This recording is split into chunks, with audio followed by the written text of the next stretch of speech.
السلام علیکم دوستو، کیا حال چال ہے؟ امید ہے آپ سب لوگ خیریت سے ہوں گے۔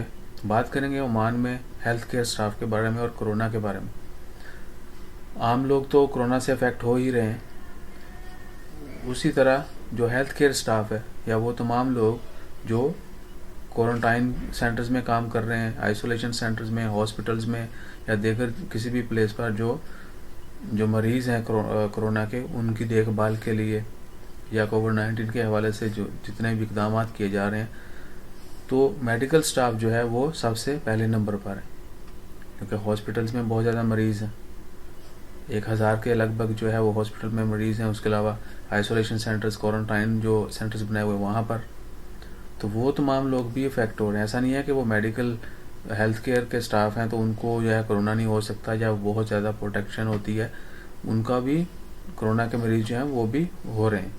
اور عمان میں اب تک 600 کے قریب جو ہیں وہ ہیلتھ کیئر سٹاف جو ہے وہ کرونا کا شکار ہو چکا ہے۔ بات کرنے کا یہی مقصد ہے کہ ایک تو اپنے لیے دعا کریں، اور جتنے بھی لوگ فیلڈ میں کام کر رہے ہیں ان سب کے لیے بھی دعا کریں، اللہ تعالیٰ ان کو اپنی حفظ و ایمان میں رکھے، کیونکہ اگر ہم ان کے لیے جا کے فزیکلی کچھ نہیں کر سکتے، مینولی ہم کچھ نہیں کر سکتے، تو آپ ایٹ لیسٹ جہاں پر ہیں وہیں پر ہاتھ اٹھائیں، اللہ تعالیٰ کے حضور دعا کریں کہ یا اللہ جتنے بھی لوگ کسی بھی قسم کی خدمت کر رہے ہیں عوام کی، ان کی حفاظت فرما اور ان کو ان کے فرائض جو ہے بخوبی انجام دینے کی توفیق عطا فرما۔ اپنے لیے دعا مانگیں اور تمام لوگوں کے لیے دعا مانگیں، ہمیشہ سب کی خیر مانگیں۔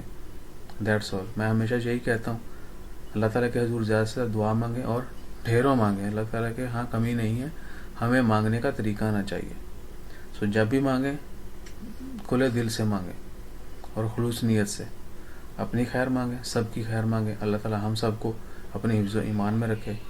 جزاک اللہ، اللہ حافظ۔